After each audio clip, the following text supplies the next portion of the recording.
आमे जानिछु कि ब्रह्मा विष्णु महेश्वर अजन्मा अविनाशी अटंती किंतु श्री रामचरित्र मानस रे परमेश्वर अंशरू अनेक एक ऊर्ध ब्रह्मा विष्णु महेश्वर प्रकट होती सेटा प्रमाण आज देखिबा। श्री रामचरित्र मानस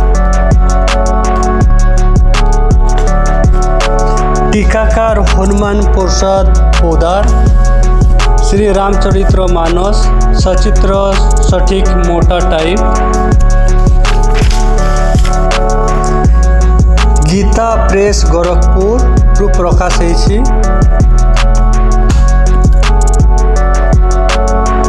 रामचरित्र मानस रो बालकांड पृष्ठा नंबर 152 रे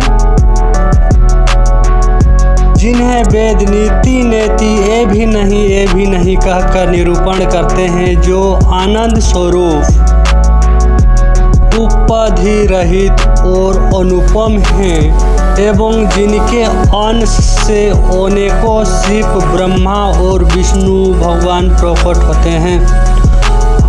आपन को सिद्ध कराई कि परमेश्वर का अंशरू अनेकों शिव ब्रह्मा और विष्णु प्रकट होउछन्ति।